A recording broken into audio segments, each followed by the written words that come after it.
Y abrimos ya nuestra sección más mágica de la semana. Hoy se encuentra con nosotros, ya lo han escuchado antes al inicio de este programa, y si no, si se engancha ahora yo se lo digo, está con nosotros Julio César Pantoja. Hola Julio, buenas tardes. Muy buenas tardes, Carlos, ¿qué tal? Y Julio viene, lo adelantábamos antes, con un libro entre sus manos, pero es un libro que tiene que valer bastante dinero solo por la encuadernación que lleva. Es una encuadernación en terciopelo. Yo no sé si es terciopelo o algo que va más allá, Julio. Es terciopelo, algo de oro y dicen que incluso piel humana. ¿De qué libro estamos hablando, Julio? Ni más ni menos que uno de los libros clásicos por excelencia de la magia llamado el Necronomicon. ¿Qué es el Necronomicon? El Necronomicon lo podríamos definir como el libro de los libros de la alta magia. Podríamos definirlo como un grimorio, un libro que abre puertas, puertas hacia el más allá, puertas hacia el mundo de los muertos, el mundo de los espíritus y también el mundo de los demonios. Quizá evoca e invoca a elementos y realidades de los cuales ni siquiera deberíamos pensar en ellos. ¿Nos serviría, por ejemplo, para hacer una invocación al más allá, el libro que tenemos aquí sobre la mesa? Exactamente, en su página 25, precisamente por un pantáculo y un diagrama, podrías abrir esa puerta perfectamente hacia esa otra realidad. ¿Pero es un libro que se usa en la actualidad o es un libro de historia, de fantasía, de leyenda? Realmente es un libro fantástico en todos los aspectos. Es un libro creado de la fructífera imaginación de un autor norteamericano llamado Howard Phillips Lovecraft. O sea que yo cojo este libro, me pongo a leer los hechizos, los conjuros y no tiene por qué funcionar nada de lo que cuenta. Aunque no te lo creas, yo conozco a gente, a conocidos, que me han comentado que, bueno, ya que estaban leyendo el libro, han realizado, han practicado algunas de las fórmulas y te puedo decir que han tenido serios problemas, porque parece que esa llave, más que a otros mundos, abre la llave quizá más peligrosa de todas, que es hacia otras realidades de nuestra propia mente. Estamos hablando de un libro que tiene su historia. ¿En qué año se cree que se crea o en qué siglo? ¿Cuándo aparece este Necronomicon? Este Necronomicon tiene como fechas, sobre todo el título como Necronomicon, en el siglo XIII. De hecho, se habla incluso de fuentes anteriores, en el siglo VIII, y además serían autores árabes los que realmente lo que hacen es cristalizar este libro de alta magia. ¿Llega a nosotros cómo? Pues llega a nosotros por la historia de un árabe llamado Abdul al-Azred. Este chico, pues nace con una belleza incomparable. Dicen que sus cabellos son rubios, que sus ojos son verdes y que sobre todo tenía la capacidad, cuando ya era un poquitín más mayor, de recitar poesía de una forma magistral, bellísima. Entonces el rey de Yemen le incorpora a su corte y pues lo que hace es vivir prácticamente de una forma regalada. Simple y llanamente daba placer con sus palabras y con sus poemas a toda la corte y al rey de Yemen. Sin embargo, Abdul comete un grave y pues nefasto error para él: enamorarse de una de las hijas de este rey, y no solamente se enamora, sino que tiene descendencia, tiene un niño. A partir de aquí, el rey pues se enfada con él y le amputa tanto el miembro viril como las orejas y la nariz. Le dice a unos beduinos del desierto que se lo lleven hacia la región vacía, la región sin nombre, que sería allí en donde moran los espíritus, en el desierto más absoluto. Lo que hace Abdul justamente cuando está en el desierto es escuchar una especie de zumbido, que además es definido como el aullido de los demonios y la comunicación con esos espíritus que además la cultura árabe llama los jinns o jinas. A partir de ese instante, Abdul lo que hace es aprender la necromancia, todo lo que tiene que ver con las invocaciones y el poder absoluto que abre esas puertas hacia el más allá.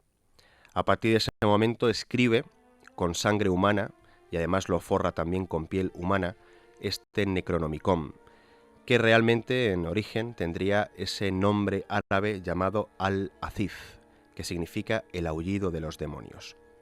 A partir de aquí nos habla que este Abdul al-Azred hace un largo viaje por el norte de África, va de bueno, pues, países en países, intentando un poco también aprender ese tipo de artes mágicas para nutrir y para enriquecer el Necronomicon, y en un mercado de Alejandría, según los testigos, una monstruosa sombra oscura le devora todos los miembros y finalmente su cabeza hasta que desaparece por completo. Esta sería la fabulosa, maravillosa, pero también truculenta historia del autor del Necronomicon. Un autor que estamos diciendo que es árabe, un libro que nacía en el siglo XIII, y vosotros, que sois la Orden del Toledo Oculto, los hacedores y las personas que lleváis a cabo esos paseos por el Toledo Mágico, que se os puede consultar en la página web, paseostoledomágico.es, siempre nos contáis la relación de todos estos elementos del oculto, del misterio, con Toledo. En este caso, ¿el Necronomicon tendría alguna relación con Toledo? Así es, porque el mismísimo Lovecraft, el autor real y auténtico del Necronomicon, nos dice que hay una primera versión al castellano en la ciudad de Toledo, en el siglo XVII, una primera versión barroca del Necronomicon. Y fíjate que de todas las ciudades de España elige Toledo, porque realmente Lovecraft sabía y conocía de la gran historia, además relacionada con la magia de nuestra ciudad. O sea que sí se encontraría aquí la primera traducción de esto. Tenemos datos porque el autor lo sabe, ¿no? Así lo dijo, así lo contó.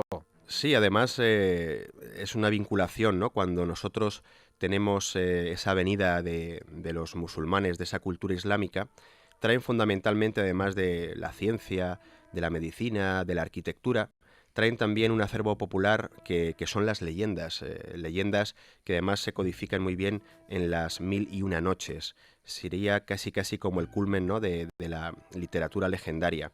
Y entonces el Necronomicon no sería sino una plasmación posterior de ese tipo de libros de magia y de leyendas que los árabes trajeron a Toledo.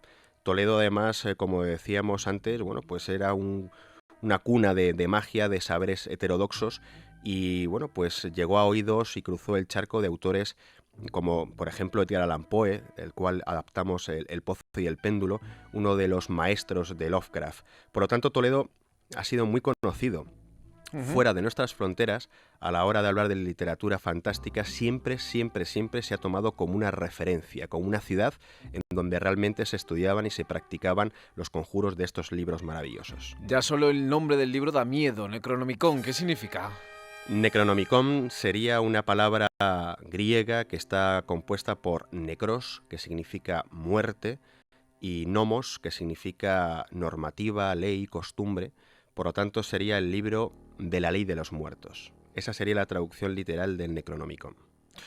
Tú lo abres el libro, lo tienes sobre la mesa, además tienes 2 ejemplares. Sí, tengo más. Incluso colecciono el Necronomicon porque hay muchas ediciones distintas. Las traducciones también son distintas. Y cuando pues a uno le fascina una cosa, pues a veces tiende, ¿no?, al coleccionismo. Entonces hoy he traído estos 2 volúmenes, y realmente que hay párrafos que están escritos casi con oro en la literatura fantástica. Se ha definido al Necronomicon como el auténtico Quijote de la literatura fantástica, no solamente por el contenido, sino también por su forma. ¿Y para qué te serviría, a qué te invitaría el Necronomicon si lo abrieses ahora en el estudio? Hombre, yo siendo cauto diría que el Necronomicon hay que tenerlo por si acaso, bueno, pues ocurre que realmente estos seres más allá de las altas esferas, incluso más abajo de los profundos abismos, llegan algún día a la Tierra y quieren dominar al género humano, porque realmente aquí también tenemos sistemas y métodos para protegernos de ellos. Tú me estabas comentando antes, lo has dicho en directo, que algún conocido tuyo, algún amigo, ha tenido problemas leyendo este libro y poniendo en práctica, después de su lectura, los mecanismos que trae dentro del mismo. ¿Qué le pasó? ¿Qué hizo? ¿Qué ocurrió? Sí, así es, porque bueno, esto no dejaría de ser un libro fantástico, pero estaríamos hablando de la arma más poderosa que me he referido también antes, ¿no?, que es la mente humana y sobre todo la autosugestión. La autosugestión es muy poderosa, más de lo que pensamos. De hecho, pienso, fíjate, que incluso, bueno, pues nos dominan o nos controlan, entre comillas, ¿no?, por medio de la sugestión. Y por medio de la sugestión puedes zombificar a alguien, pero también le puedes curar. ¿Qué ocurre? Que cuando una mente es un poco frágil y cae en sus manos un libro como el Necronomicon, tiene la tentación de practicar alguno de los conjuros y hechizos, y en particular 2 personas que conozco, bueno, pues empezaron a sentirse no solamente vigilados con presencias, sino sobre todo que a partir de ese instante todo le salía mal. Todos los proyectos que empezaban, cualquier elemento que había varias opciones, siempre la opción negativa era la que se daba, y por lo tanto tuvieron que hacer una especie de exorcismo. En algunas ocasiones se puede enterrar o quemar el libro, hay conjuros para poder anular ese efecto, y afortunadamente hasta el día de hoy siguen vivitos y coleando. ¿Es mejor entonces no abrir este libro? Hay que conocer lo que ocultan las sombras, y yo pienso que el Necronomicon hay que leerlo con distancia y con respeto, y sobre todo sirviéndote como una herramienta de protección más que otra cosa. Aunque por encima de todo eso también el deleite de la literatura, que realmente, bueno, pues es un placer leer el Necronomicon. Decías también que habla del sonido de los espíritus dentro del libro. Exactamente, esto es una creencia que al día de hoy sigue vigente, sobre todo en el norte de África, como comentaba antes. Tribus nómadas como los beduinos, que además tienen un auténtico terror, porque dicen que, bueno, pues los mares y los océanos pueden subir de nivel y pueden dejar a toda la tierra anegada. Por eso ellos viven en el interior del desierto. Tienen la creencia que por la noche el zumbido de lo que supuestamente son los insectos, ellos lo interpretan como el aullido de los demonios. Ellos creen que existen unos espíritus, concretamente en el desierto, llamado los jinns o jinas, que serían los espíritus que moran en la noche en ese territorio. Además, ellos elaboran amuletos y talismanes para protegerse de estos espíritus malignos. Y al día de hoy, como digo, al día de hoy, aunque esto parezca muy lejano en el tiempo, esa creencia sigue vigente. Pues ya lo saben ustedes, señores oyentes, que tenemos este libro que existe, que está traducido al español desde hace muchos siglos y que se puede conseguir en ediciones tan cucas como la que tiene aquí Julio sobre la mesa, con terciopelo, que no es piel humana, como nos decías antes, sino terciopelo, aunque como para imaginarse, este libro editado con piel humana.